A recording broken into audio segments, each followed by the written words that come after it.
Hello, I'm Steve. A little about myself. I'm a retired law enforcement officer with 20 years of service. I began my career in the jail, worked the road, and became an investigator. During my career, my training consisted of everything from SWAT to becoming a state certified crime scene technician. I've investigated crimes from thefts to homicides. After retiring and becoming aware of true crime and web sleuths, I started my channel for web sleuths to better understand the perspectives of law enforcement. Not only do we cover true crime, I go out into the field and assist families who have lost loved ones to homicide and their cases are considered cold. Join me as we look and bring attention to these critical cases.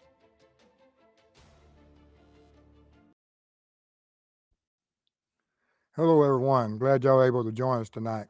Tonight we're going to have a special guest on, Ruckus, someone I admire and who is new to the internet web sleuth, and will have a great impact. He is absolutely brilliant. I enjoy watching the shows, and but as always in chat, if you're new to this channel, thank you all for being here. Of course, respect each other, respect families, and respect the mods. And tonight will be a little bit different than normal. Mrs. Steve, of course, won't be with us tonight. It'll just be Ruckus and I, and we'll see what we can mess up, but we'll do our best to try to get all the answers, and we'll be just discussing cases and having a conversation. There's certain things about interviews that I really don't like, even when I was in law enforcement, about interviewing people, because when you just ask a direct question, you're going to get a direct answer. And so this style that we're going to be doing tonight would be more of a conversation. And as y'all ask those questions, it will lead into conversations. And most certainly don't hesitate to ask Ruckus anything and everything, because like he says, he's a big boy and he can answer just about anything. But with that being said, I'll get him in here. How you doing, sir? Steve, how are you, my friend? I am doing excellent. Thank you for being here tonight. Thank you for having me. And hello to everyone in chat. Appreciate you being here. Absolutely. And as y'all come in the chat, like I said, if you're new to my channel or if you are a part of my channel, let's support this individual here. As I've spoken on numerous occasions on my different topics, and how I look at things, and as I was a participant in my career and CSI and my team, I always had one superpower. And that one superpower is that I can recognize the smartest person in the room. And when I saw Ruckus here, he is a talent. He has certain gifts. I've watched his shows and his analysis and his ability to see what people's agenda and what their ultimate goal is astonishing. And he would be someone that I would absolutely bring into my crime scene unit because there are certain people that have skill sets that's you can't teach. You can't. There's no amount of training that will bring them to the surface. And I've seen this in this man right here, and I want to, like I said, if y'all want to see, and not only is he has that ability, he's intelligent and he's funny as heck. And, I mean, but now he's more of the adult-oriented vocabulary sometimes in his shows, which is fine. But I appreciate that of him. But if y'all would, we'll be the link is in the description of this tonight, and also mods, if you would throw the link out there to his show occasionally, and we'll get on with it. If you would, Ruckus, introduce yourself. Absolutely. Thanks for those kind words, Steve. Honestly, it's very nice of you. And I can censor myself. I can control myself based on the situation. When I'm just being myself on my channel, I talk. I grew up in Boston, and unfortunately, that's the language we speak there. Other places, not so much.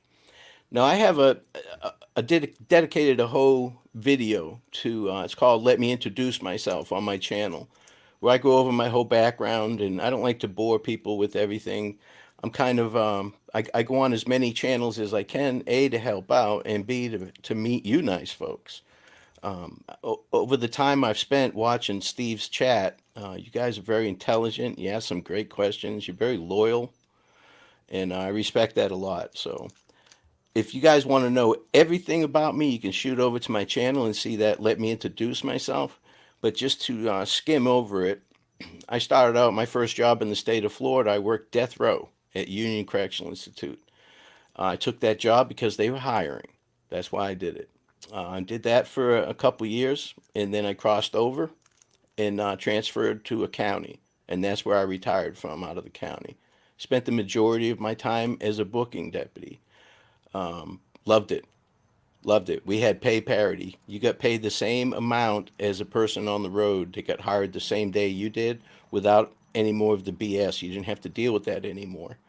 So, I had to work with every nitwit within 400 miles. I knew them all, and they knew me, fortunately. And that's why, I hear a lot of things on YouTube about being doxxed and all that. And I know Steve can understand this. I lived in the same county that I worked in. I was doxxed. They knew me. They knew where I lived. They seen me at the store. They seen me at the theater. They seen me everywhere. My kids played sports. I bumped into people all the time that I had dealings with on the other side of the law.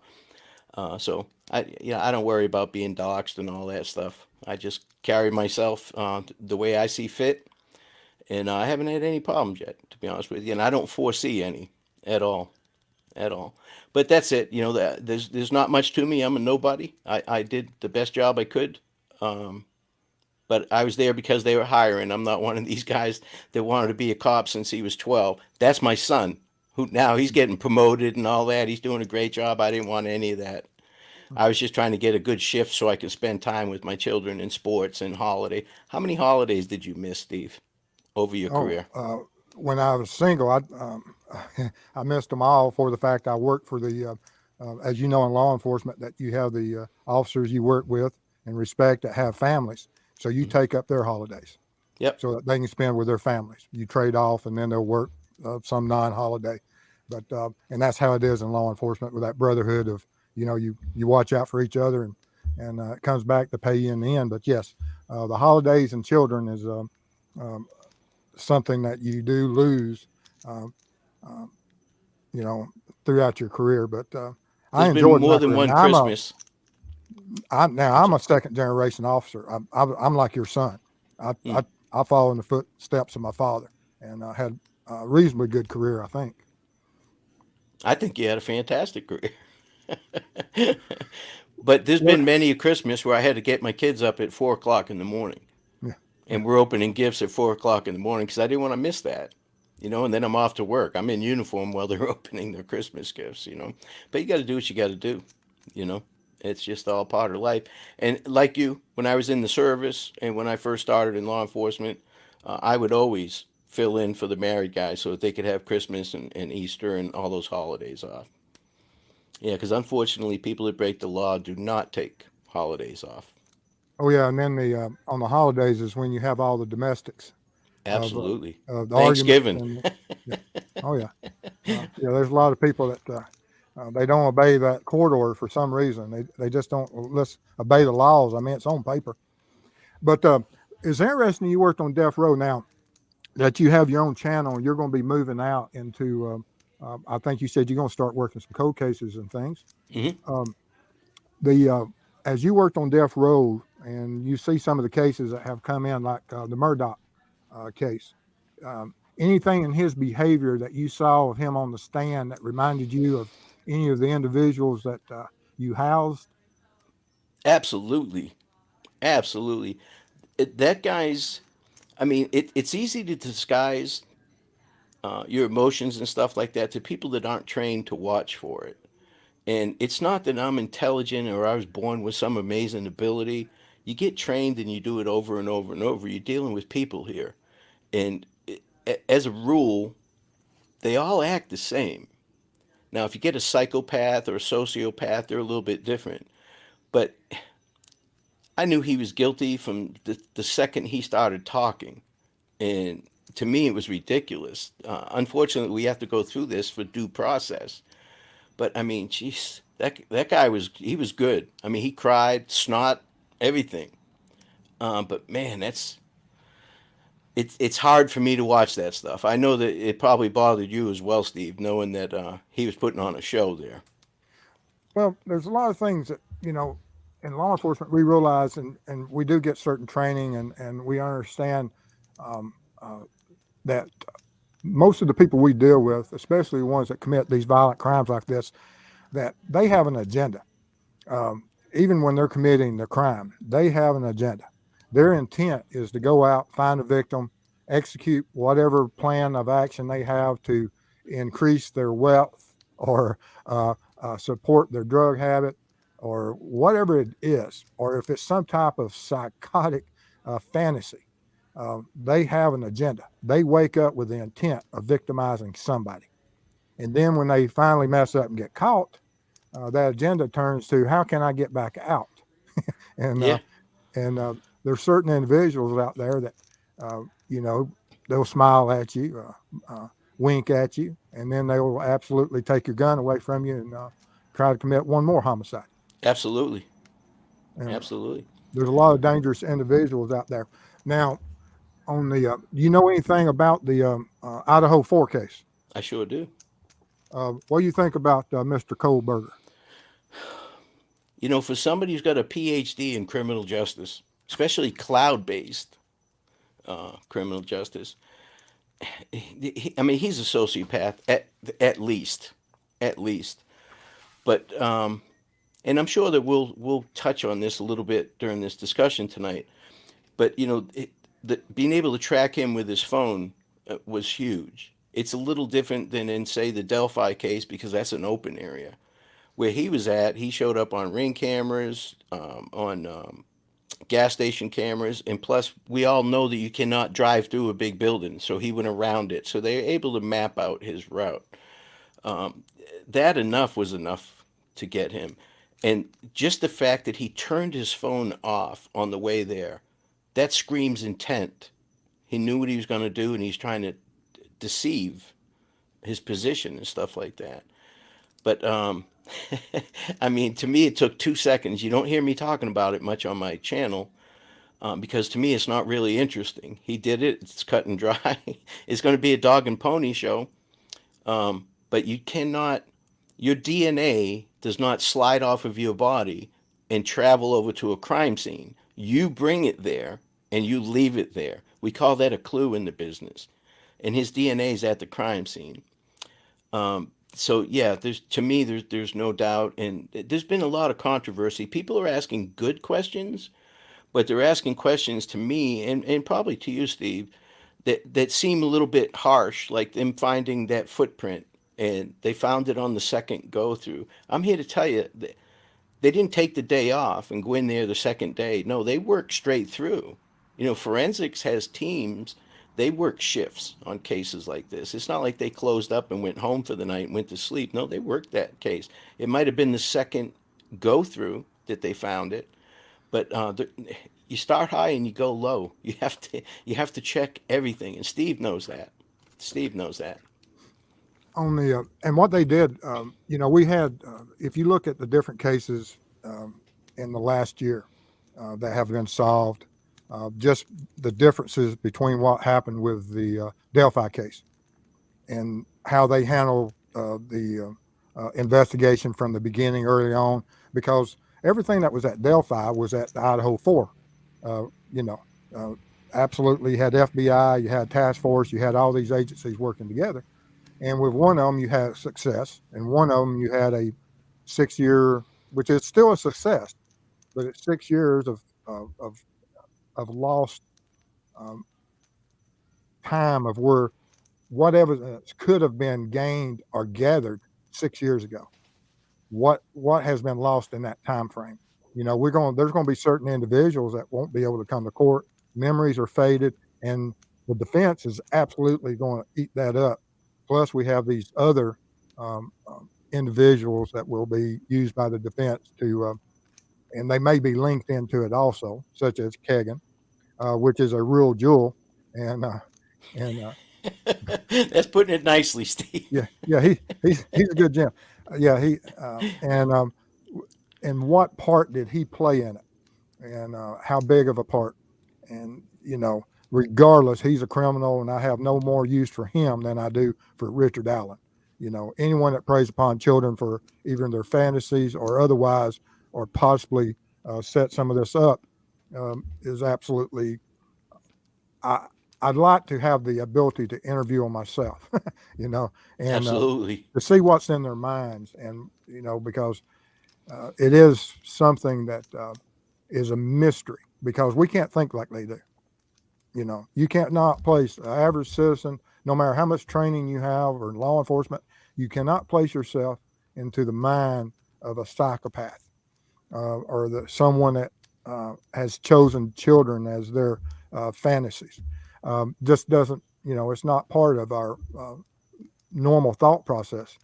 But with Kohberger, of course, his victims are older, but still, um, his thought process, and mannerisms, and execution of his plan, um, with his intelligence level, because he can't get to the place he is without some intelligence.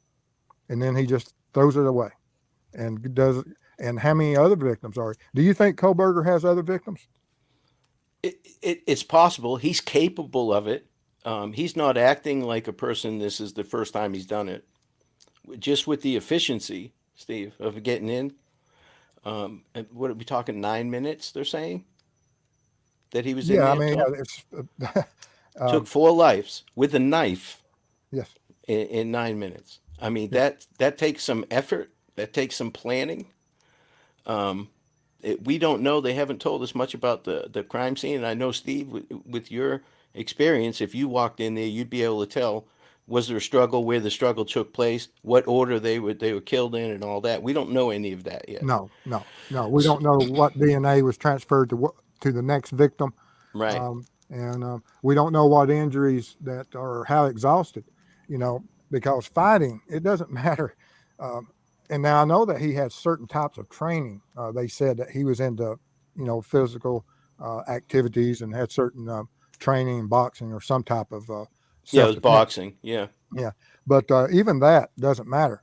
And those, because he was in a struggle of life and death struggle with 4 victims, Hmm. and at least one of them hopefully put up a good fight. And probably more than just one. I would think at least 2 in each of the floors, because you can't attack one victim without, unless you're extremely lucky and get the one that is um, uh, semi not as intoxicated or under the influence, that can't defend herself. Sure, they But were subdued by alcohol. There's no doubt. We saw that on the videos at the food truck, and oh yes, yeah. and I hate that part for them, for the fact that I've seen a lot of victims that have been abused and taken advantage of due to whatever intoxicant they had. But what do you have any idea of what you think the motive of? Do you think that he dated one of the other, or had some type of interactions with one of the victims at in Idaho? Well, there's been some recent. I won't even call it news. There's been some recent comments saying that they found one of the students' ID cards was part of the search that they did on his property. And if that's true, then that identifies, if he only had one, identified the initial target to me. And as you know, Steve, I mean, you get, even if you catch the person, you do the initial interview, but then you go back and they start their alibi at the 911 call, like the Murdaugh case is a perfect example. So you can start piecing it together until you get to the interview process. So they haven't had that with him. He's he still hasn't pled. I can't believe this. He hasn't really even had his advisory yet. He got assigned an attorney. He hasn't pled not guilty or any of that yet. I don't understand how that works. I've never been involved with anything like this. It's crazy. So we don't know yet, and he's going to have a chance to get a bunch of information before he makes his very first decision. And he's getting the benefit of the doubt just because of that, if you ask me. Of the three suspects that we brought up tonight, we have Richard Allen, we have Murdaugh, Mhm. and we have Kohberger. Mhm. And with you working on, how would you classify the most dangerous from first to third? Kohberger, Murdaugh, and then Allen. Uh, Kohberger's most dangerous. Sure, absolutely, Okay. absolutely. Yeah, he's uh, everybody's pretty much, from what I've seen and what I've heard, everybody's known that Murdaugh was shady and shifty and, narcissistic and all that. Whereas Kohberger was quiet, kept to himself, flew under the radar, did everything right. You know, he wasn't a trust baby, like Murdaugh was. So yeah, I definitely think that Kohberger is the most dangerous. If he was out there, he would do it again. Murdaugh would do it if it would benefit him. I don't see how these murders of these four kids benefited Kohberger at all, outside of satisfying his lust for killing. And Richard Allen is just one of these people. I mean, it's not a situational thing. He can't help it. He's to me, he's right there with Kagan. If he doesn't get help, he's never going to get better. He can't help himself, you know. Hold on just a second here. Jennifer, $20. Loving this show. Thank you. Appreciate it. I thank Ruckus for making this show probably a little bit above average. Probably below average. I'm probably bringing you down. You'll lose subscribers tonight, Steve. Oh, no. No. Ann here, room has a good question for you. If you could have one wish granted, what single thing would you change about the current system of justice? That's difficult. That's difficult because the time that I spent on death row, I seen three people's death sentence get commuted to life sentence. So they still did it, but they're on the compound now. They're not going to be executed. And I don't know what the numbers are. I used to, but we've executed some innocent folks over the years. I don't like the whole appeal process. The average stay in the state of Florida is 12 years. And back when I was working in 1990, it was $34,000 a year, and there's 428 people on death row.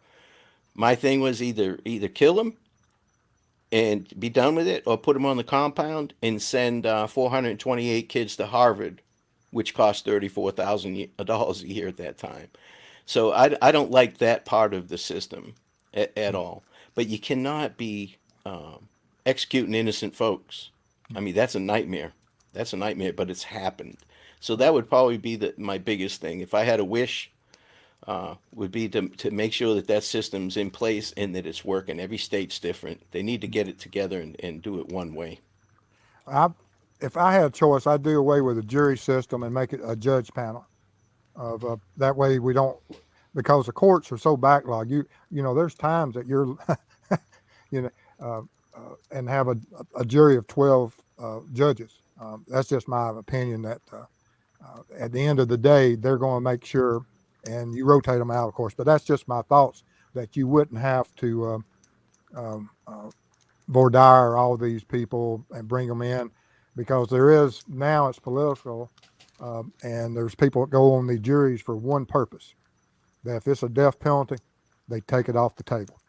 That they'll hide, or they may have some hidden agenda. They want to become wealthy, and it's gotten to that point in our society. And so the jury system has issues, but it's still the best in the world. But if I had to change one thing, that's what I would change. It's definitely flawed. You're absolutely right. All right. Jennifer, appreciate your donation for the fact that without what you do, support of your channel, I couldn't go out there and work these cold cases. We're going to be going to Texas, Chris and I, in just a few weeks. If the plan holds together, once again, this will be the third time, but if it holds together, we're going to be out there in May, and we're going to be trying to find the Larry Crumb's daughter, who went missing in 1993 at the age of 2 years. And so it's a cold case, and we're going to be hopefully see if we can't bring her remains home. But anyway, let's get on down in here. Are you meeting up with anybody in Texas? You working with anybody there? Yes, I have a private investigator out in Texas. I have one up in Indiana. Um, and that's something as your channel grows, and it's absolutely amazing. Even these people and all my in my community, absolutely wonderful. They send me stuff all the time, and it's much appreciated because they not only do they send me material, but they send me perspectives, and which you know I'm open minded enough to realize, like I said, my superpower is recognizing people in the room that are the smart people in the room and understanding, because even the perspectives that are 180 degrees from my opinions are still things that make you slow down and look at all the evidence and come to whatever conclusion, and not build and box yourself into that, you know, that that only your opinion is the final answer, because that's not the case. Everybody makes mistakes. I've made mistakes, and I'm gonna make some more. But I try to minimize them, and it's through, the ability of working with others, um, and part of the training that we've had. You know, I don't know and how much investigation training you worked, or what type of courses you had, but I was very fortunate in my career. They sent me for almost 2 years of my career, nothing but schooling for homicides and CSI, which a lot of people don't get. I was fortunate there as well. I was able to take a lot of courses in investigative techniques, crime scene investigations, sex crimes, all that. I've said it before. If I took they're all college level courses, and if I put all my credits together, I probably have a degree. But I never really cared about that, to be honest with you. Yeah. Oh, and also, one who sees has been a member for 5 months. Thank you. Appreciate that. Mrs. Steve is much better blue light operator than I. I think you're doing a fine job.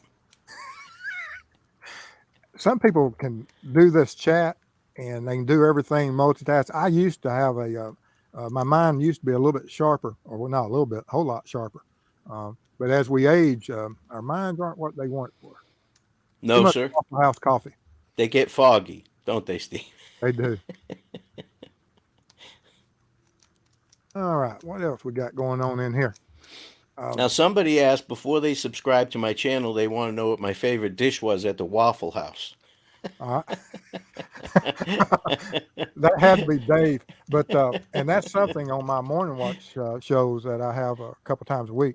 That we start off true crime, but we wind up at Waffle House. It never fails. It's the mainstay is Waffle House, because Superman had what, the Fortress of Solitude. Law enforcement has Waffle House. Sure. That's where we go in and become superheroes. That's it.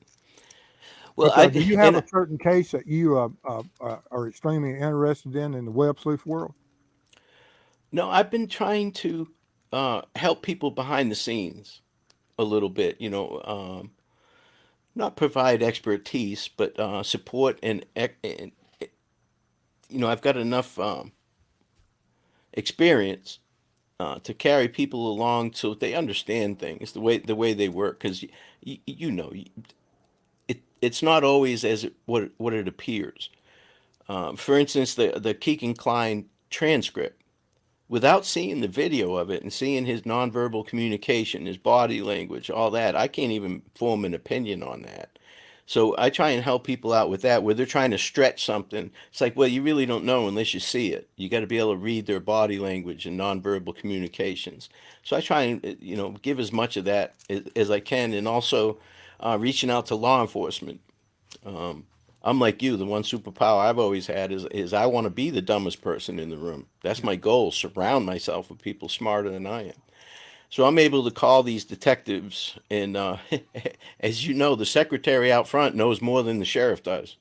So you want to learn her name real quick and when her birthday is. So you can get more out of them than you can out of anybody else. But the case right now that really intrigues me the most is still Delphi. It's still Delphi right now. I'm working on some cold cases, but haven't gotten far enough along into those to make an impact yet. It'll come, though. It'll come. I started doing this because, like you, I've heard you say it many times. It just seemed that there's a everybody defaults to either corruption or law enforcement doesn't know what they're doing. So I try to be a liaison a little bit and show people that listen. I hope you don't think the DA's losing any sleep because you're upset that they won't give you some information because they're not. Trust me, they're doing what they need to do. And that's the hardest thing in a case is keeping stuff close to the hip when you really want to put it out there. You know that. And at the end of the day, though, it makes all the difference in the world, doesn't it? Oh, Yeah. yeah. I mean, you have to keep, law enforcement has an agenda also. Their agenda is to protect society at all costs. And there's officers that take it to heart. Absolutely that. Hmm. And then you have some officers that, you work with them. Unfortunately.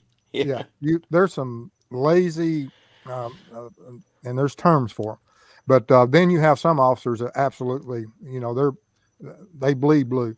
And it's whatever it takes that when they knock on the door and they answer every door, and whoever comes that wants to inflict harm on their people within their jurisdictions, you have issues with those types of officers because they'll do whatever it takes. Hmm. And they're not always the most well-dressed officer. They're not always the brightest, but you can tell those officers are dedicated to the cause. And And some I of them work are with quite some. abrasive. I'm a good example of that. Oh, well, I was always the non-threatening, sweet guy. You know, Mm, the friendly. I was yeah, officer friendly. not me. Now, we used to call the lazy guys, we'd call them roadies, retired on active duty. They're going to do the minimum every day, the very minimum. And it makes it difficult, especially if you only have one zone partner. You're taking every call in that zone. You get on duty and you get 9 calls on hold. That's 9 people who've called 911. Nobody's been there yet. They're Well, not happy. oh no, and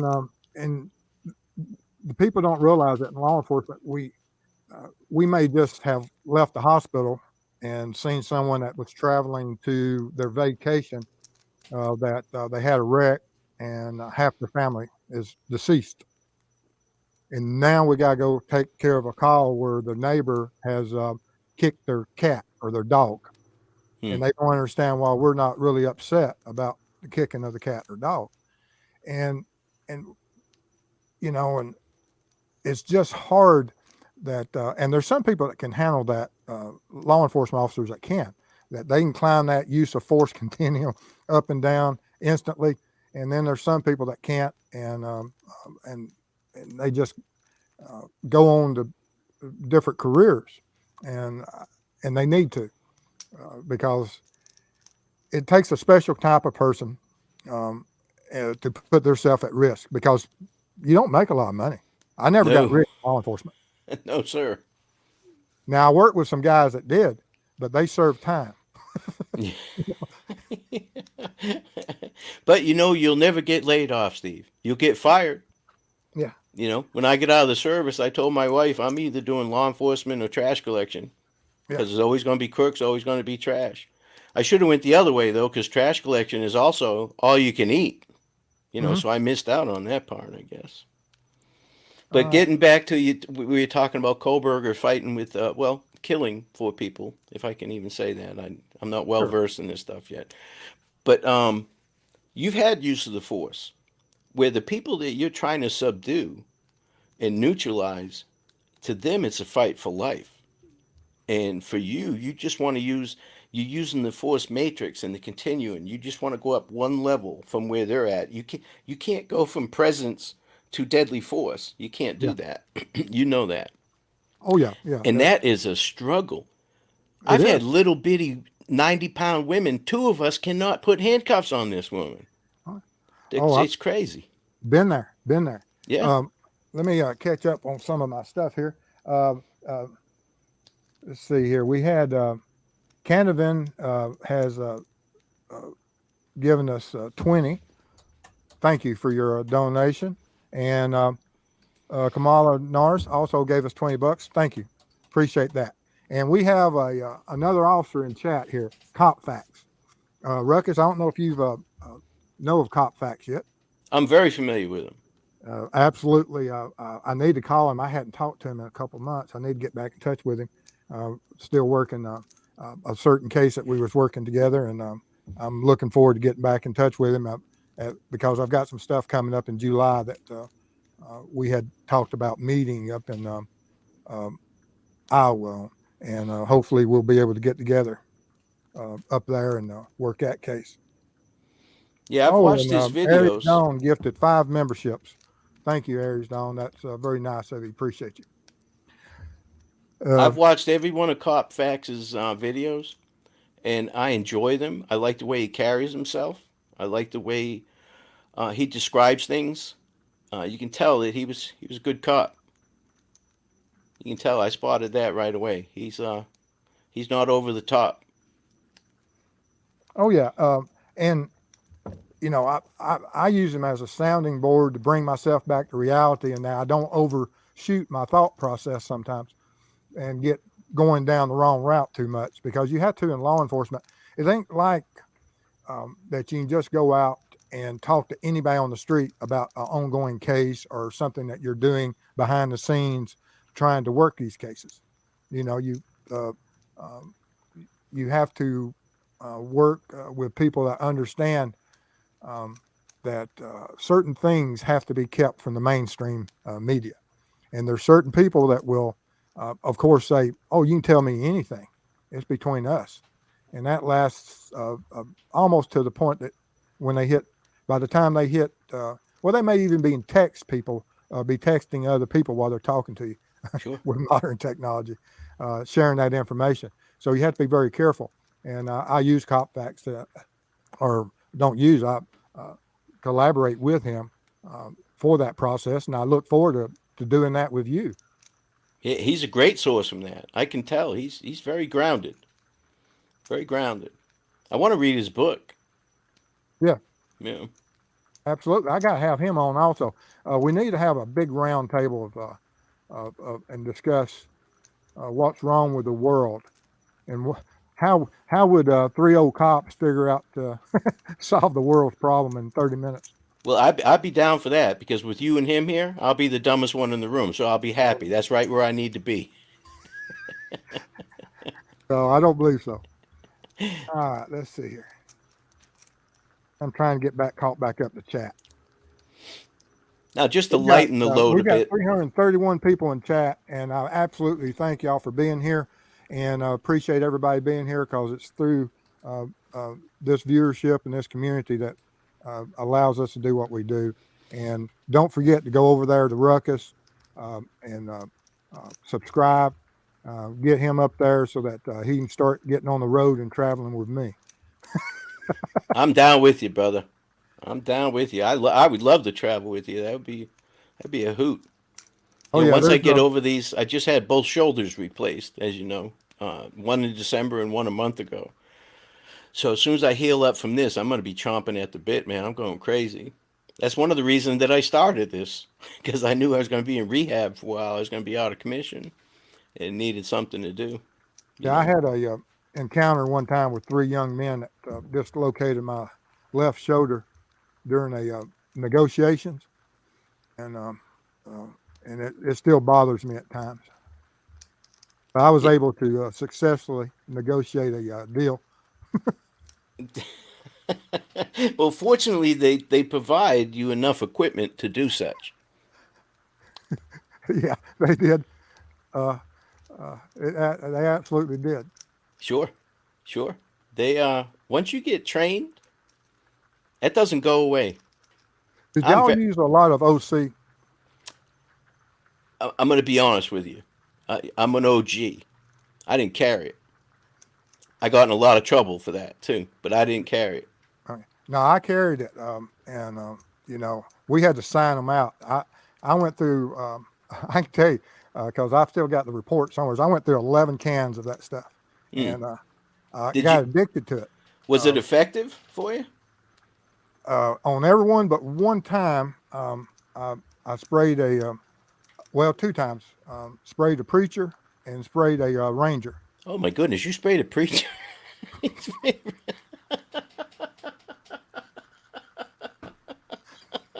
I'm gonna have to hear that story one day. we, we, we may do that.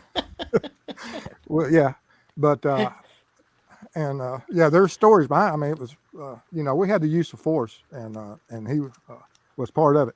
But yeah, so and on those two, it had a delayed reaction. It was probably 4 or 5 minutes before it went into effect. But of the two, both of them, I thought I was going to have to absolutely use lethal force on, because once you spray them and you already went through all your hand to hand, and you went through your batons or your asp or whatever it is, um, and it gets to the point that you're starting to get tired, and they're causing as much damage as you're causing. That okay, we're at the point that bad things are about to happen to these people, Sure. You and start using tools at that point. more tools. I just But didn't like it because you didn't know if it was going to be effective or not. Now we had the foam for a while. Have you ever used the foam, no, the pepper no, all spray? ours was aerosol. Well, it was aerosol, but it came out like a foam.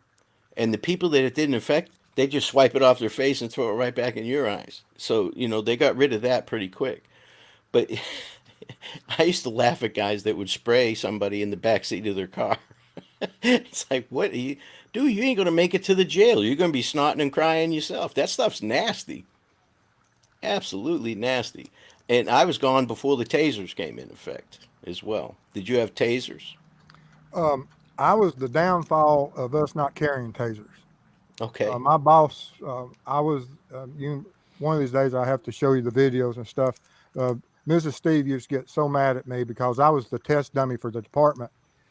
I had a high pain tolerance, and so if it didn't work on me, they wouldn't buy it.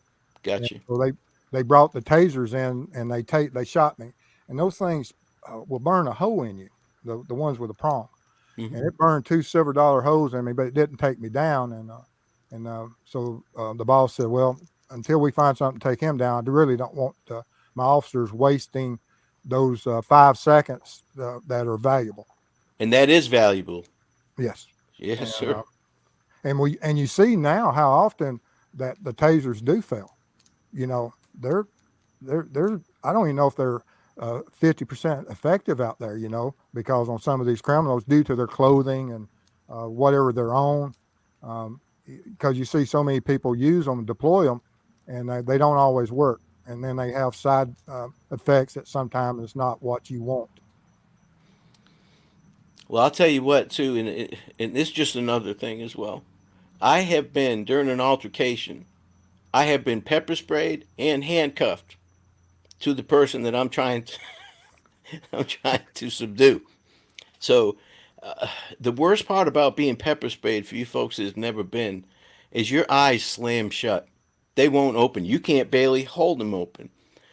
Someone couldn't testify against me after I sprayed him and said that I beat him up because he has no idea who beat him up. His eyes are closed. Could be anybody. So if you accidentally get hit with that spray, you're out of commission just as much as that person that you're trying to subdue. You have to be very careful with it. Now, if you're Uh, good at it, Steve, and you know how to do it at the right distance, and then close in, that's great. I I learned to had a fight guy in try to Boston. car. We had a guy one time try to carjack me and my partner, and What? yeah, we got a call on him. He was trying to carjack everybody, and so we were the next one in line. So he jumped to try to carjack us, and the the sergeant on the shift has saved his life because he sprayed him, um, and but that's what saved that individual's life at that time. Mm-mm.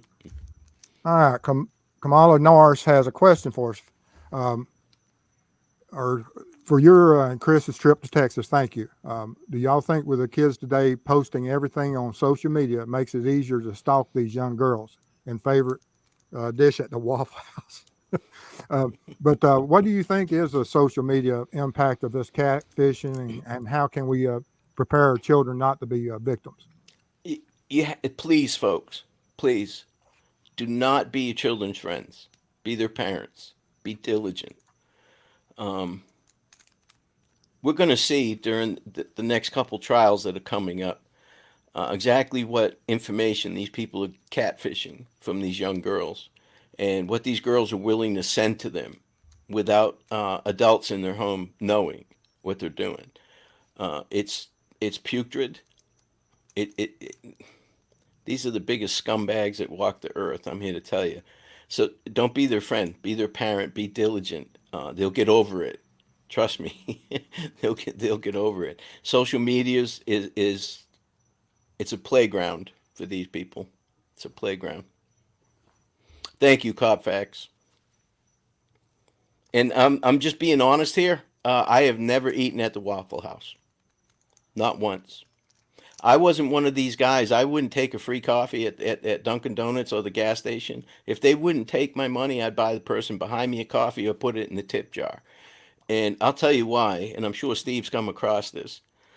You get a young lady that gives you coffee every morning, you stop at the same place. Well, you may have to pull over someday. And now they want a favor because Oh they're yeah. giving you coffee that they don't even own. you Oh yeah. know Yeah. but I was not above, if you go into a place like the Waffle House or go out to eat, there's been times where my money's no good. Another patron would pay for my meal. I'm sure you've had that happen as well, Steve. Oh yeah. That I'm Absolutely. fine with, but because I do it now. If Yeah. if I see a couple officers, I make sure I pay for their meals. Uh, But Melissa, the case is Amber Crumb case in Texas. It's in the Dallas Fort Worth area. Molly. So this panel is good cop, bad cop. That's right. I'm good cop. I'm bad cop. Nice to meet you. But as long as you put effective cop, I'm all Yeah. right with that. I'll be the bad cop, but I'll be effective. Jinx 13 gave $2 and says thanks for having Ruckus on. Hi, Absolute Jinxie. honor, pleasure. And then Canavan once again $20. Thank you.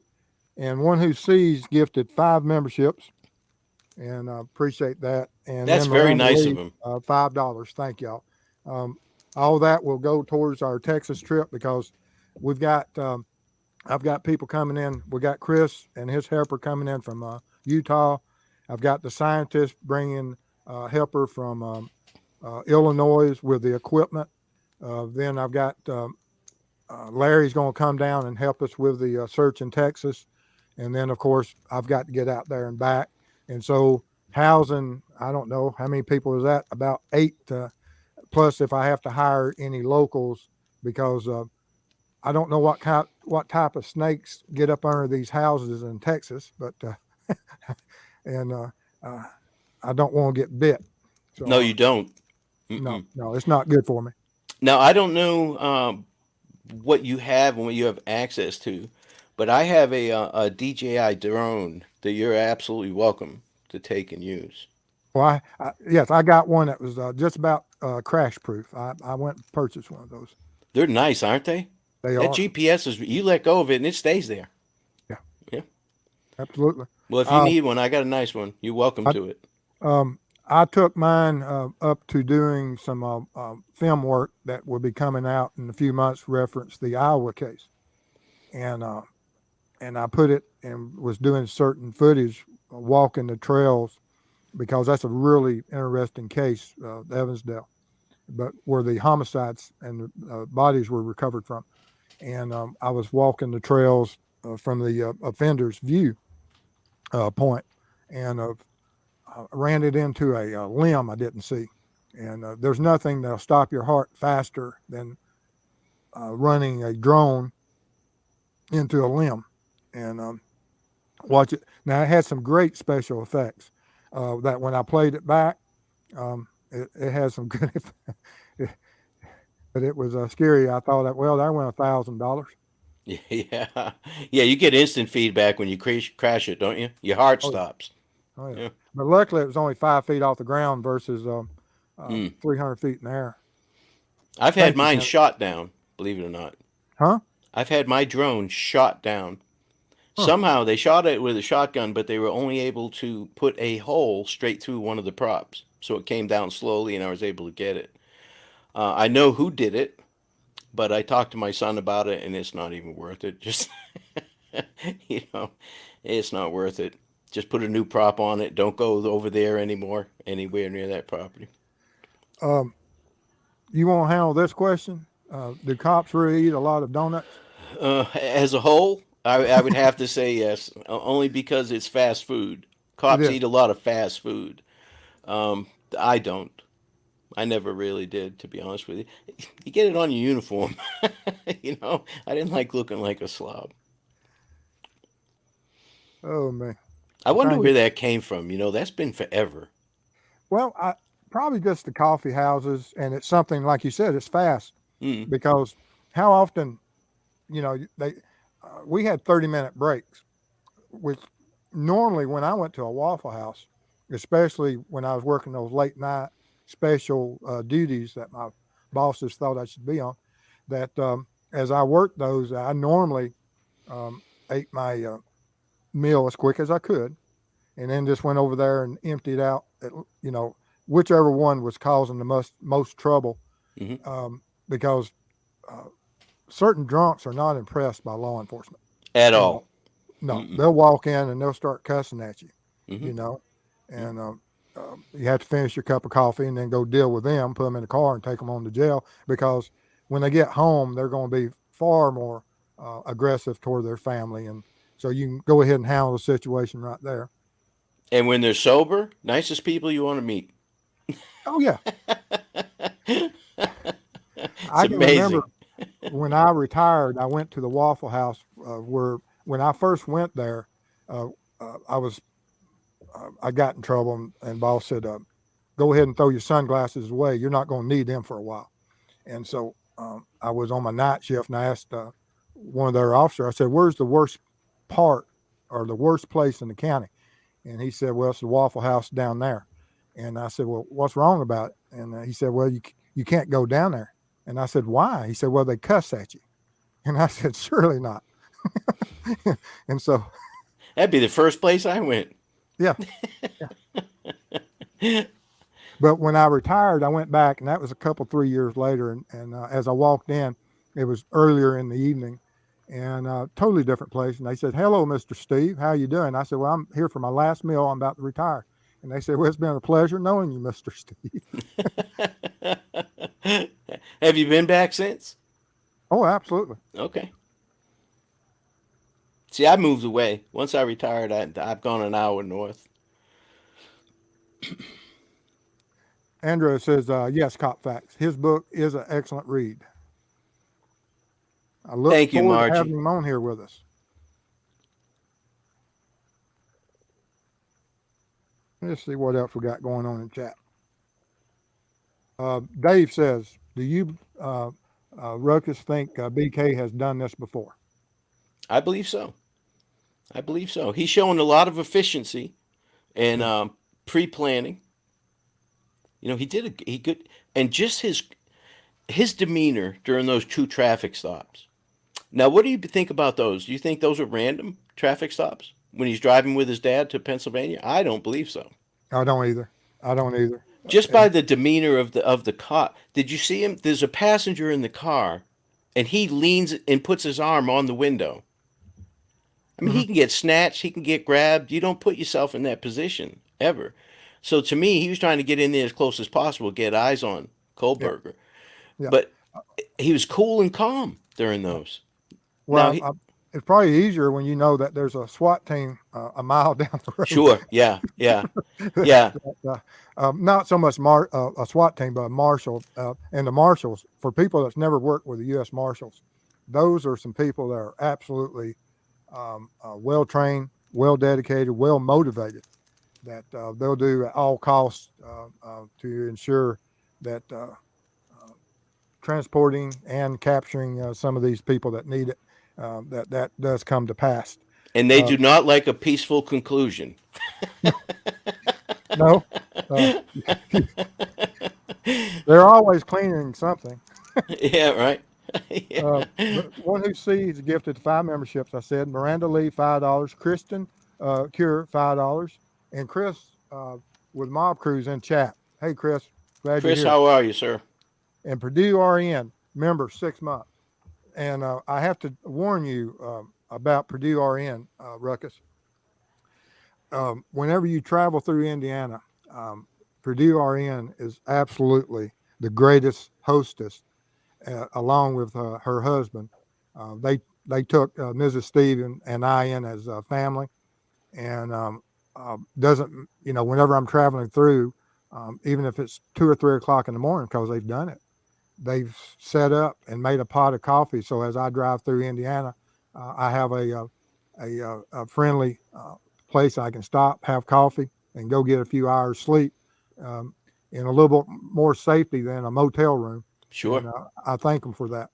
She is, and my accent's gonna come out here. She is a sweetheart.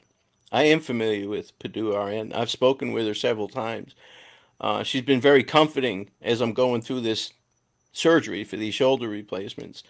So I leaned on her for a little bit of advice and comfort, and she's top notch. She's a great lady. Thank you, Canada. But and that's why I'm second, like I said, second generation law enforcement officer. But it's people like Purdue RN. It's those people that have so much invested in their communities and are the foundation of those communities, that you'll go out there and do whatever it is to protect that type of person. And I enjoyed that part of, it doesn't matter when these criminals violate the law, and even in their own little cliques of the gangs and stuff, at times they'll call law enforcement because it gets out of hand. And if I had a call of who I had to protect is the gang members, or if they gave me a choice, we don't get the choice, I'm always going to go and protect the RNs of the world versus the gang members. That if you have a choice, and you don't always know that. Well, patrol deputy and nurses always get along because they work the same kind of shift. They deal with the same kind of people. They can relate to each other.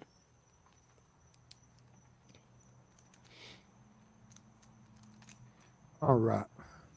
Hopper Horse says blue, so I'm going to do a blue. Anytime any of my mods tell me blue, I just do blue. I have no idea.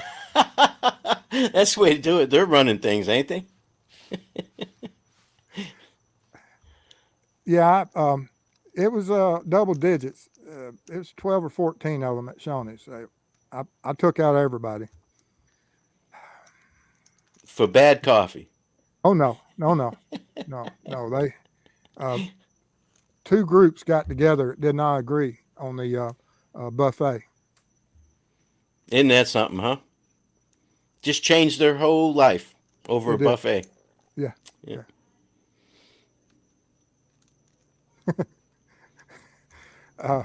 Co-Troop says, what did the preacher do? I was wondering that myself. That's why I had a good giggle at it.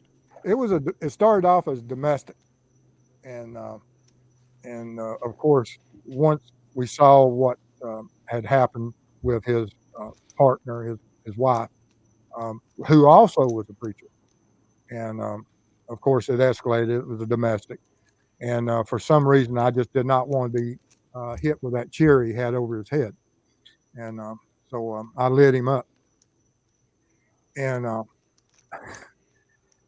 so after I lit him up, he started. I hadn't, I talked to him for a few minutes, and then all of a sudden, after I hit him with I got him full force in the eyes, nose, mouth, and he started with this strange language. And I looked at his wife and I said, "What is that?" And she said, "Oh, he's just talking in tongues." Oh my goodness. Oh yeah, and then he went into full combat mode, and we went all the way through that house.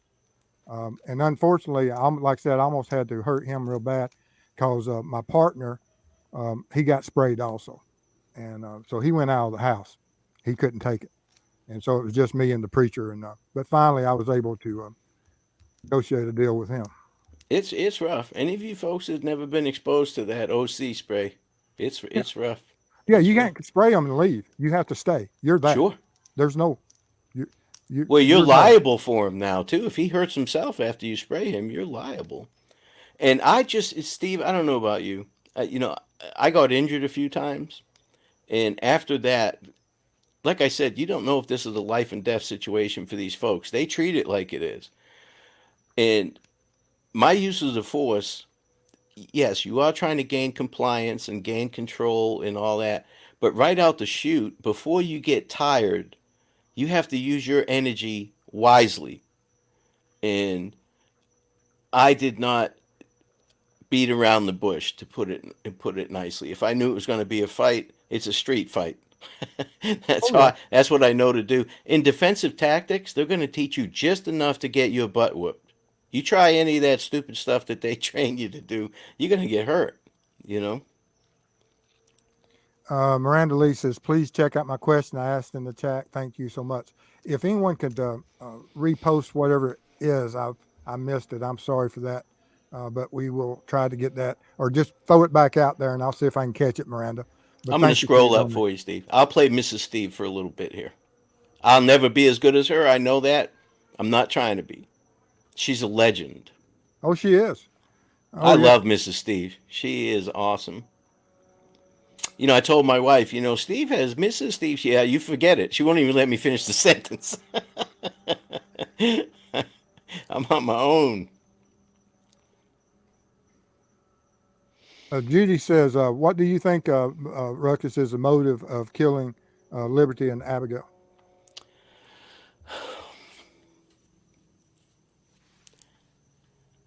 It's difficult. Without knowing anything more than we do now. I have an opinion on it. What I think it is, it's not very. It's hard to explain without sounding something that may trigger some people. But without knowing time of death, mode of death, knowing what happened, autopsies, each one of those bodies, just like in the Idaho 4, each one of those bodies is a crime scene. And you know they go over those bodies with a fine tooth comb. You know this, Steve. You've dealt with it, and that tells you a lot. That'll tell you what the motive was most of the time. The bodies will, but these are sick people. I mean, that goes without saying. You don't have to even say that out loud. Just the fact that they would do this to these two beautiful girls. Oh, yeah. I'm Yeah, he went there. desensitized, and I know Steve is, but I know a lot of you people are not. Yeah. And he went there with a purpose that day. He carried what was necessary to control victims. Of And course. it wasn't something that these children did, that he had no choice uh, but to do that. That is not his intent that day, was to find a victim. Now, what do you think the motive was? Um, it was I think, of course, he's some type of psychopath that has some type of fantasy, and and it didn't really matter. I think that the witness that saw him on the platform, and this is my personal opinion, Hmm. um, I think she saw him on the platform, and I think he saw her, and she turned around and was going back to her car, and I think he followed her. And if he hadn't met Libby and Abby, I think she would have been the victim of the day. Okay.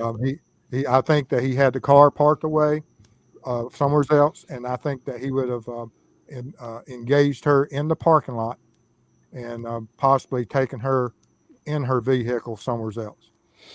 Now you just got a new member, L.A. Wilkes, Thin Black Excellent, Line. thank you. He And is then, a current law enforcement officer in Philadelphia. all right, Yeah, I just met him a few days ago. Top notch guy. Top and notch. Betsy gave 4, and Canavan 10 more, and appreciate that, guys. Y'all are, like I said, our trip to Texas, and not only that, but we have some other. Chris is working on some lining up some cases out west, and I was contacted by a family out of California on another cold case. I've got to get in touch with this coming up week, and so as we move forward, I want to just thank everybody for their support, because, like I said, can't do it without y'all. I wish I could. I wish I was independently wealthy. Well, you wouldn't have met all these nice folks, would you? I would. Right. Dwayne's prospecting adventures, rattlesnakes. You got another $10, $9.99 from Oh, Cantavan as well. Happy Easter, everyone. Thank you. Appreciate that. And I know a lot of you folks are hosting tomorrow for Easter, and you have things to do. So thank you for hanging around. Dave is not helping my trip to Texas. He says I got a lot of spiders out there, and they're the size of VWs. I've been there, dude. I went to Texas. He's right. Rattlesnakes, spiders, all that, all that. I was. I will give you all the emotional support you can possibly handle, Mister Steve, while you go to Texas. You ain't get me around none of them spiders, boy. I don't like and can't hear them. Mr. Steve, are you more scared of snakes than criminals? No, I love snakes. I just don't want to be bit by anything venomous. I've probably been bit. I probably hold the world record for being bitten by more species. I've been bitten by horses, donkeys, even by, I've been bitten by spiders, snakes, dogs, people, a shark. And Wait a minute. You got bit by a shark? yeah, How? Where? in the Gulf. Oh my goodness. Um, I was I was drinking a cold beverage and I forgot that we was fishing for shark, and I lipped him like a big mouth bass, Oh yeah, that'll do it. and I still got scars on my thumbs where he told me that wasn't the proper lipping. Technique. Oh, that's funny. Yeah, But L.A. Wilkes is brand new to the YouTube as well. He just started doing a channel. I've been working with him a little bit, trying to help him out. He's just like us, but he's currently employed by law enforcement, which is kind of unique, you know. absolutely. And there's the 599 from Shane. Uh, Thank you, appreciate that. It's very nice of you guys to help out Steve with this, and I wish you luck. I know that you've done your research. Do you have a general area that you're working on? Yes, yes. Okay. Yep. We've got the records from the private investigator that originally worked the case, and then this family also found some other information and contacted law enforcement, and um, with some information that wasn't even known to Larry. And so when I told him that, he contacted the private investigator, and they said that these areas hadn't been searched and they have to be searched. And so we're going to do it. And we're going to do it with some new technology. Beautiful. Are you using ground penetrating radar or anything like that? It's electrical resistivity imaging or Okay. mapping. It's where you put electrical currents into the Earth's surface, and it can tell. This geophysicist uses this to at cemeteries and everything to locate graves, Okay. and so she has the background in it, and that's what she does mostly for a living. And she says that she can find them up hundreds of years, all the way back to the Civil War. Well, I wish you luck, Steve. That'd be fantastic. How good would that feel to bring closure to that family? Absolutely. Mm. And even if it's a long shot. I mean, you look at you've got law enforcement that's worked these cases for so many years, and they're highly motivated. A lot of them are, and they weren't able to solve the case, and they've done certain things. I don't know how good the K9 training was back in the 80s and 90s. It probably wasn't up to the what it is now. And so uh, uh, even with the K9, if we use just K9s on this search, we would still have to be able to bring in someone to do this imaging. And so I just went straight to the imaging versus that, and because I'm sure the K9s may or may not be able to find one that's 40 years old or 30.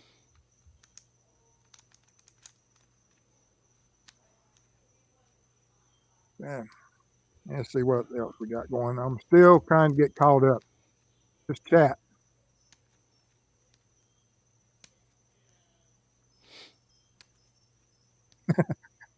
And BK practically had a PhD in criminology. Nobody realized he's using it to plan and commit a spectacular crime.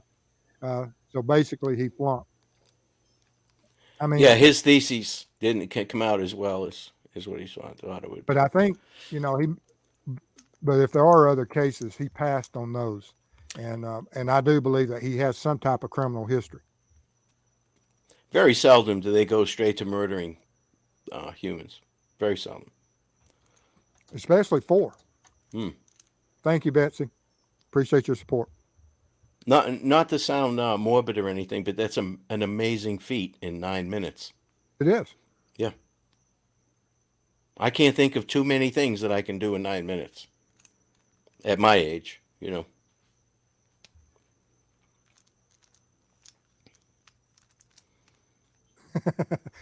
uh, Darn, I'm so late. Good to see Steve has a comedian on tonight. Love Ruckus. Absolutely. He is funny. Uh, Reminds me of some of the people I work with because my sense of humor is not the greatest in the world.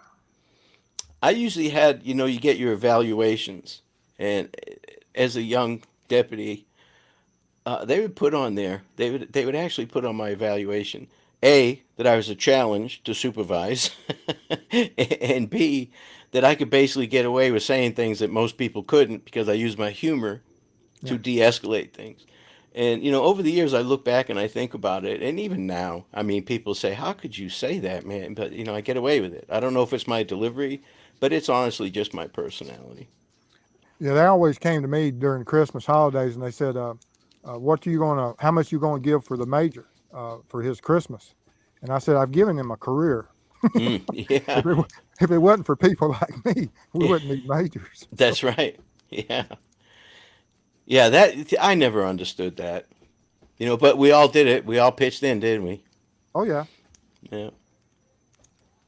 I found the major's checkbook one time, one of my major's checkbook one time in the parking lot. And, uh, and so I wrote a check to myself for $1 million in it and and tore it out and gave it to him. And it took him about 2 or 3 days to find I had written my check. Well, I would love to find a major checkbook. Oh my goodness. Oh yeah, oh yeah. I should have went around and wrote checks to everybody. Oh, I would have had a great time. Yeah. He never would have got one of them checks back that he could use. You could believe that. Um, Ann here says, "What are your thoughts about law enforcement's apparent call that they let BK take off on a cross country road trip? That could have been a huge risk if he'd somehow flipped out. Thanks." Now, let me ask you your opinion on this very question because I had it the other day as well on the Delphi case. Uh, Richard Allen, when they were searching his home, they asked him to come in a couple days later to be interviewed, and where he was subsequently arrested. Now, why didn't they arrest him immediately? Well, I tried to explain that they can't. Until you have probable cause signed off by a judge, you cannot do it. And it's like you said, that cross country trip, he had a lot of company. I guarantee you there was 9 cars involved with that, not just the one cop that was behind him. And plus, like you said, an extensive team behind in a van. But you can't just all get behind this guy. Some people are in front, some are on the side, some will get off on an exit, another one will jump in. You have to be coy with it. But they did not have enough evidence yet to arrest this man. And you only get one shot. You put the handcuffs on that gentleman, the time starts ticking to when you have to have him in court. Mhm.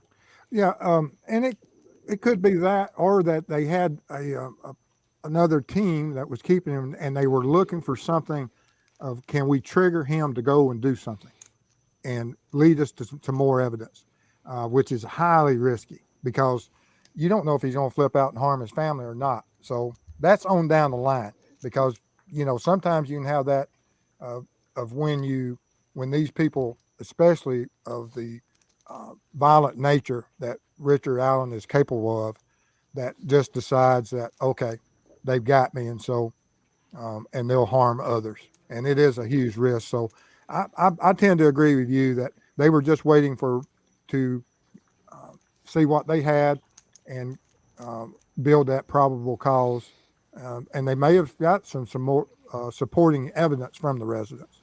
Yeah, some of it takes time. If you got to send it out, it takes time to get it back.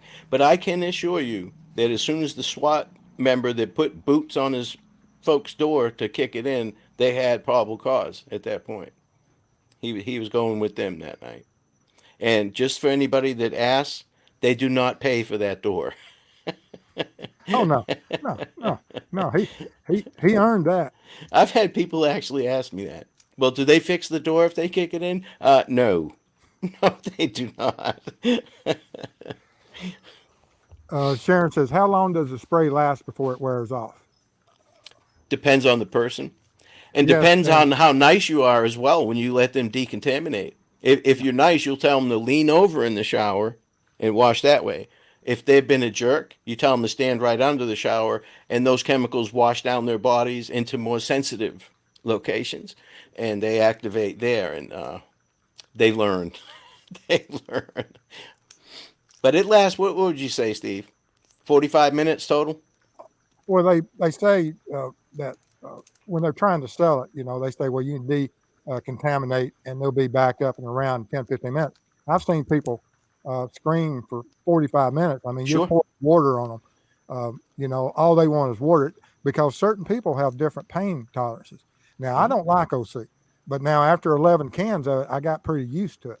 I built up a certain tolerance for it. But the first time I got hit, I thought I was going to die. Now, have you ever sprayed anybody that had zero impact on them? The preacher took 2 or 3 minutes before he spoke in tongue. The ranger had absolutely no effect on him for the first, during our negotiations for about 5 to 10 minutes before. But once I got him handcuffed, then it had an effect on him. Now, was it respiratory? They had trouble respiratory because they breathed it in? They had full effect on him then. Both Yeah, okay. couldn't see, everything locked down on him. He even lost his hearing. I've seen about 5 or 6 people, zero impact. Zero. Yeah. That's scary.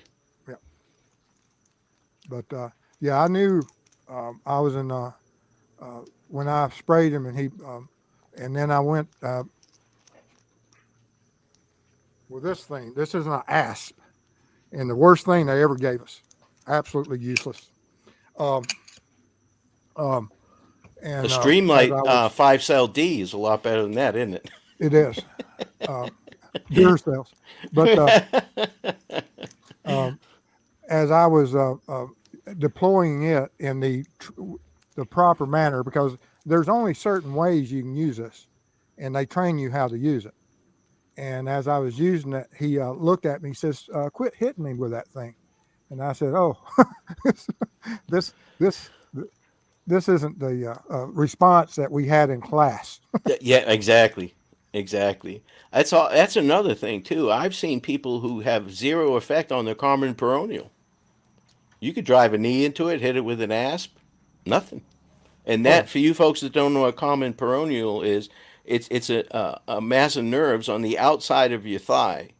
And if you drive a knee into that and you stick it and you don't pull it back, the shock wave, and you'll swear that your legs broke if you get hit there. I've seen people zero effect. Zero effect. here's Miranda Lee's question. True crime web to both you and Ruckus. If you could have any unsolved case solved and the perpetrators brought to justice, what case would you choose? Jack the Ripper. Me, Evansdale. And I put Evansdale over the Crumb case as far as the offender because we have an offender with the Crumb case. We just don't have a body to take to court. And Now, were so, they prosecuted? The offender which, prosecuted in the crime case? yes, and then the mother changed her story. She gave law enforcement one story identifying the offender, and then when it went to trial, she changed her story and they threw it out of court. And so that case is still standing out there that they won't prosecute until we have a body. God, I hope you find it, Steve. I do too.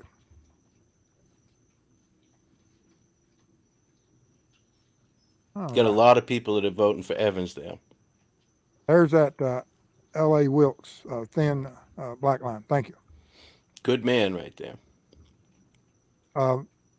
Wilkes, send me an email, please. I have his information. I'll send it to you, Steve. Okay. Good guy. Real good guy.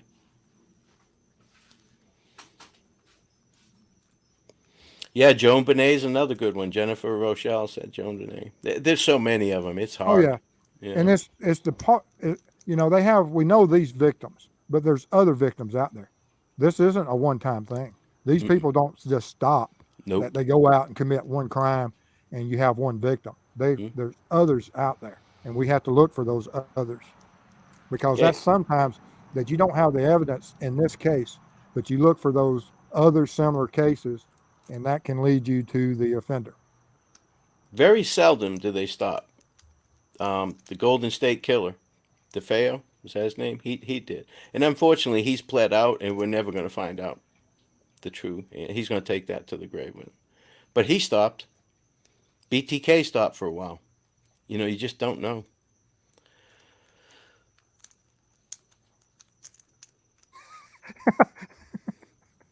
Georgia, and Georgia is full of nasty, stinging things. Texas can't be that bad. In Georgia, if it's not trying to kill you, it's trying to rip you open so something can get in there and kill you. That's for Well, sure. actually, we just killed a timber rattler about 200 yards from the house day before yesterday.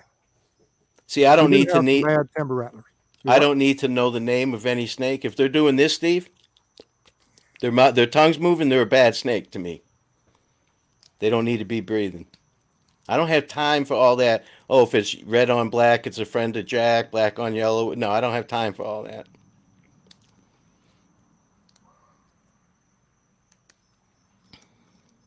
Sky Ricky says, "Do you know the case of Springfield 3? I've heard of that title. I'll have to go look that up." I'm not familiar with it.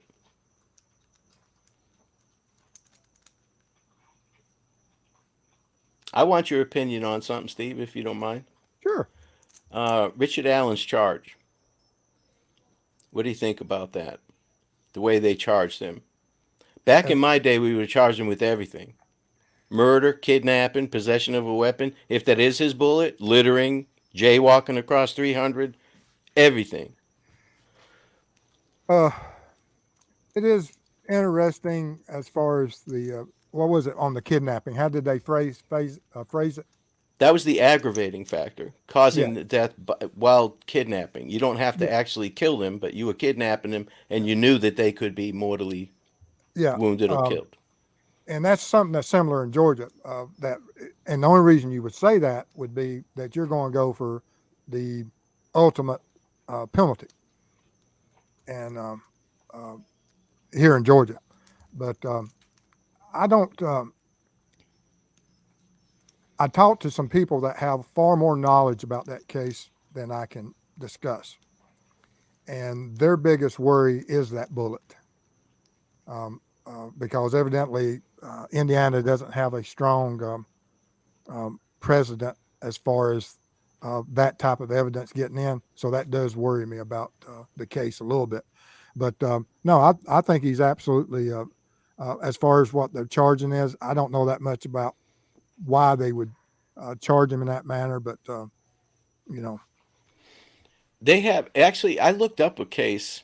I believe it was Turner, where they found an empty casing at the crime scene.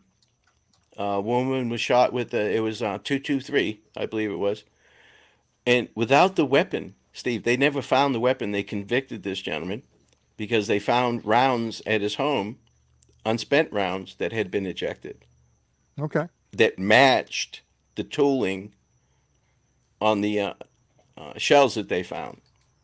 And that guy even appealed and still got sentenced. They didn't take his appeal into effect. Well, now, did that happen in Indiana? Yes. Okay, good. The individual I was talking to evidently wasn't aware of that case or those cases, so that makes me feel better. Cop fact says for 34 years and only 2 times DR, both times bit by female. They are the worst, man. I'm telling you, if men fought like women, there's a lot to be said for mama bears. They're the most fierce. And, I've been bitten. I've been bitten by women, and I've had to go to the hospital as well. That's funny. The only 2 times in what, 34 years, he said. Oh,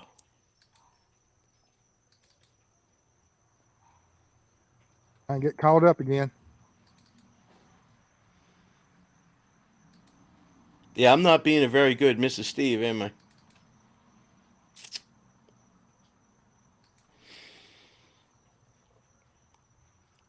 Okay, this is evidently the case of the three. Lots of similar kind of location.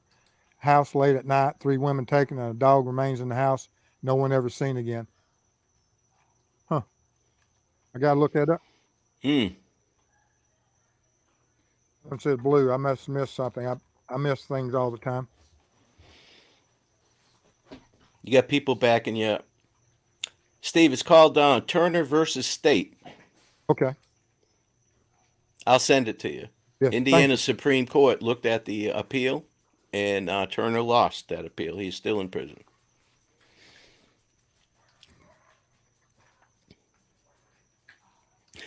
I like it when you giggle. I know something good's coming. Well,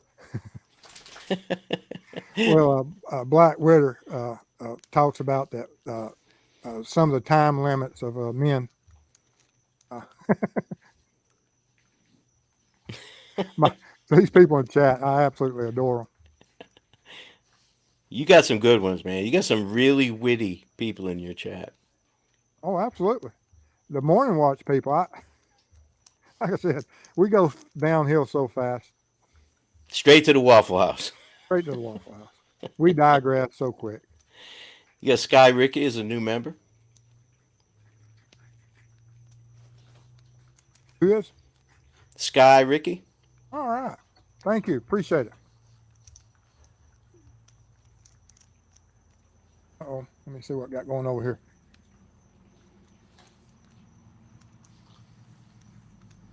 Yes. Um,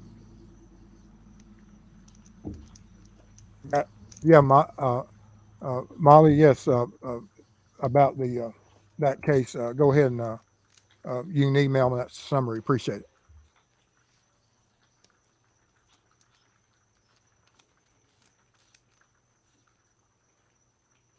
But the way they charged Richard Allen on that case baffles me. It's like I said, we would have piled up everything. To me, it says that there's other actors. That's what jumps out at me.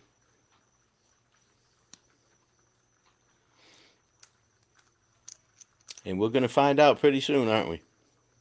Oh yeah. You know, I've been on both sides of the fence as far as dealing with people, with people that are turning state's evidence, shall we say, CIs, stuff like that. And everything's just screaming right now that deals are being made in the Delphi case behind the scenes. Sandy says, do you believe Kohberger had a driver who was parking while BK was inside? Allows for more time. I do not. He was a loner. Very much so. Believe so. And the only way that two people can keep a secret is if one of them are dead. And these crooks know that.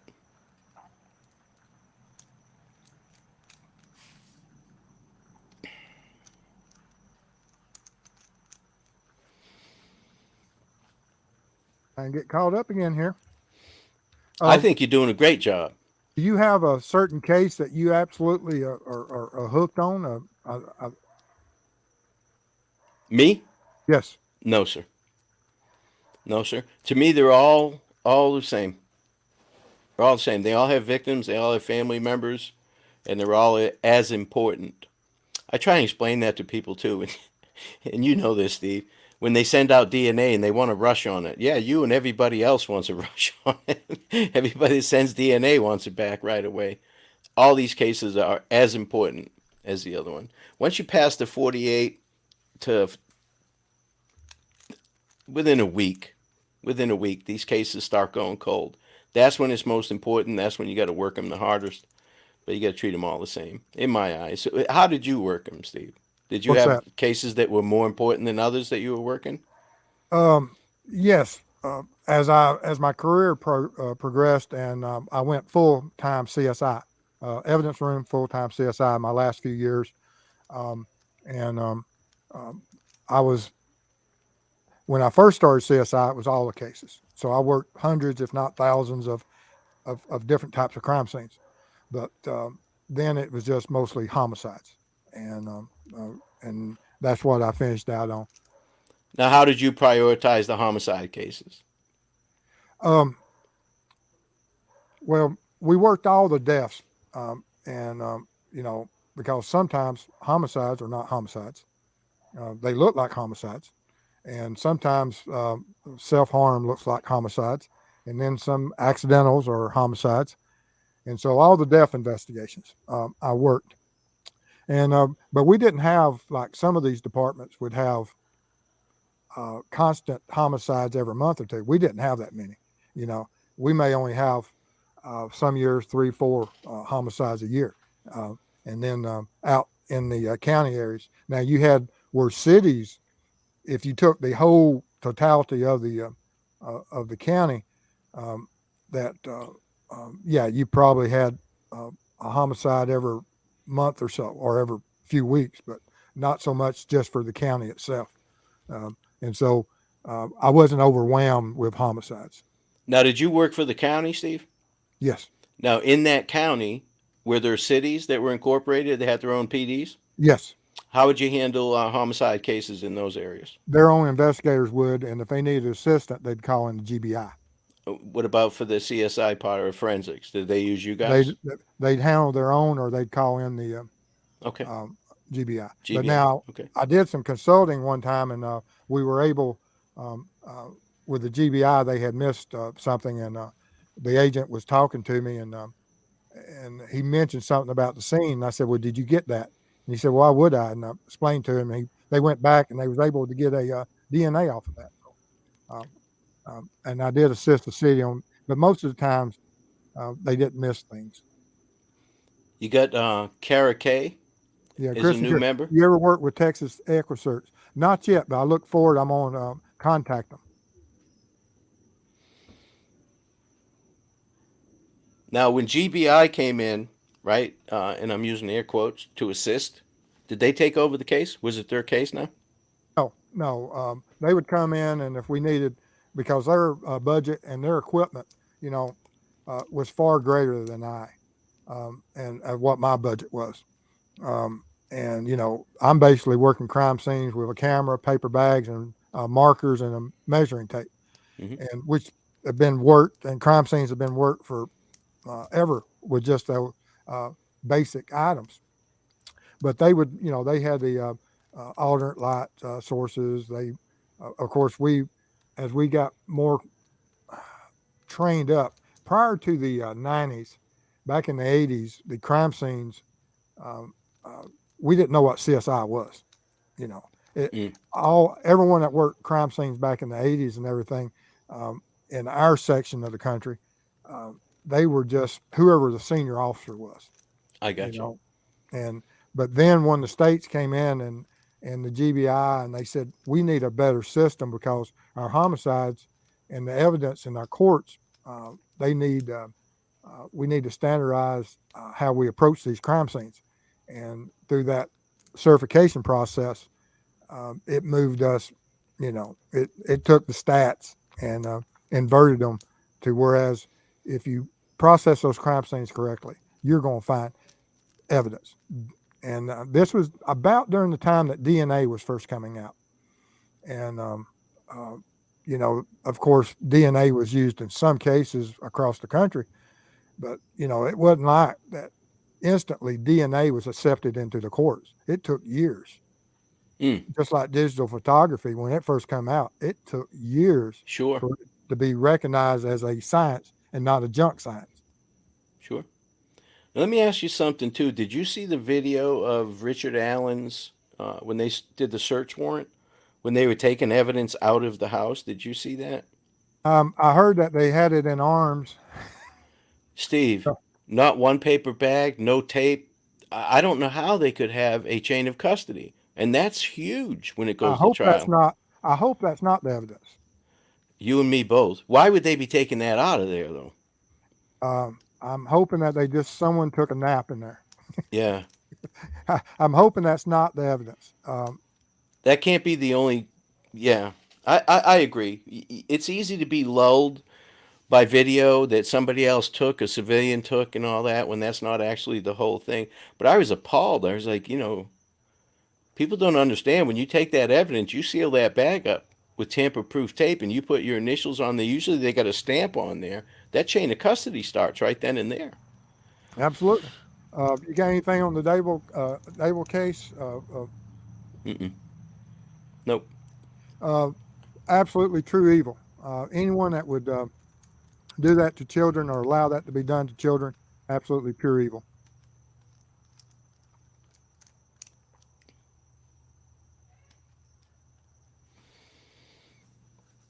Yeah. I'm on. I think I'm.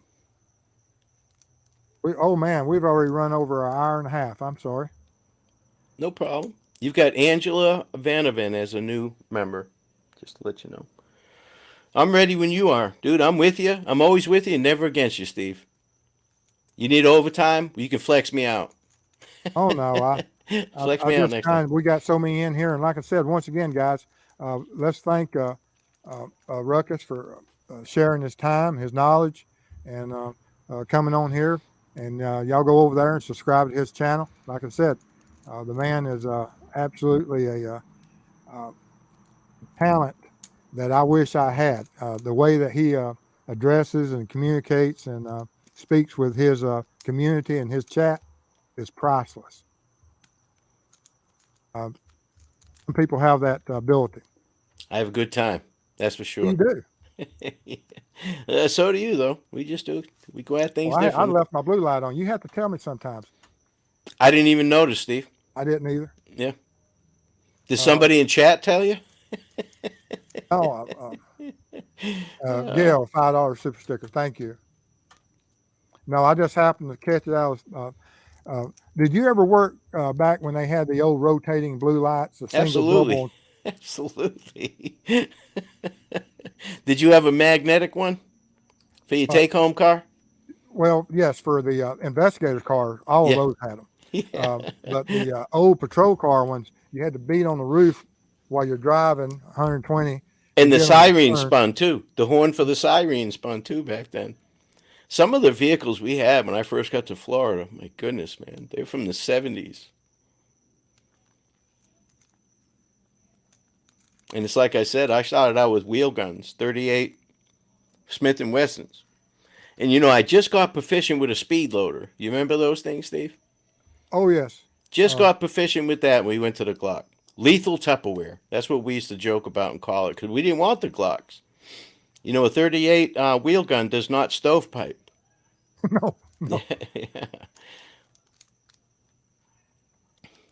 And okay, here we go. Madison Stevens, thank you for all you do. Waffle for your next trip. I'm gonna have to go down and get Ruckus and feed him at the Waffle House. I've never been in one. Not to eat. Usually around 3 o'clock in the morning, there's a lot of unsavory folks in there that are attempting to eat. And a lot of them don't have Lorianne has money. this. Thank you for your donation and contribution. Like I said, everybody, it'll be put to good purpose. In the term "other actors" common in law enforcement prior to being used in Delphi, have Absolutely. you ever seen that used before? Hmm. Absolutely. But as a officer of the court addressing a crime that's still under investigation, I found it odd. Yeah. Well, the verbiage in this whole case has been odd. Without getting too deep into it, I know we're an hour and a half into this. The fact that Ives stepped down and then decided to disclose things about the crime scene and all that was odd to start with. Why that gentleman did that was beyond me. I'm sure that law enforcement was not happy with him at all about that. So for him to say, for Nick McClellan to say, yeah, there's other actors, I think that terminology, he was very wise and very careful with his words, that there's other actors. So that tells you, and they didn't say we've made the arrest in this case. We got him. They said we've made an arrest. So there's a lot of things that you got to catch because they're pretty slick. Deborah says, I have a question about Georgia. Bad crime, 4 people. deceased, and the advocate showed up on his behalf, not wanting, and you're going to have that. And I'm pro penalty. The others are not, and it's so polarized, and you always have that, and you should have it that it is polarized, so that when it is put out there and someone has that penalty, and that's their and it's been adjudicated by the courts, and the judge and the jury says yes, it's appropriate, and we're going to have it. We need those people to slow the system down. They're against it, and for that, I appreciate the antis. But in Georgia, I think it's pretty well substantiated that we'll execute if we have to. Oh, in Florida, they have a fast lane. There's people, they'll pass everybody. But I appreciate the antis for one major reason, is the death penalty is there as a deterrent. And I can assure you that it is not a deterrent. Most people that commit murder do not think they're going to get caught.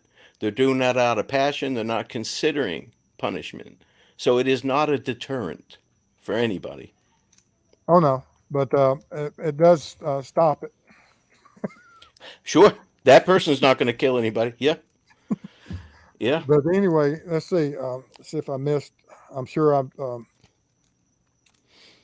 And for those of you folks that don't know either, people that are on death row, they don't fall under the same rules as regular convicts, inmates, general population. They're not there to be punished. They're there to be warehoused until we can execute them. I've actually seen inmates who should die of a heart attack be saved so that they can be executed months later. Doesn't make sense, but that's the system. Well, guys, I want to thank everybody for being here, and I want to thank Ruckus for being here, and I hope that he'll come back.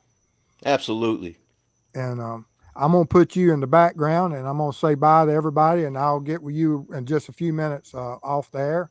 And but if everyone that's in chat, we thank you for everything you've done, for the views. If you like this video, sub, share, and also go over to Ruckus, and let's get as many subs for him, and so that he can get on the road with me. And, Absolutely. And I look forward to that. We'll have some fun, Steve. All righty. But anyway, guys, like I said, we're going to go off the air now, and I'll see y'all tomorrow night. We're not going to have any of the members because of Easter, and also the morning watch. Next time I'll be back out, it'll be on Tuesday. But I look forward. Y'all stay safe out there, and see y'all soon. Happy Easter, all.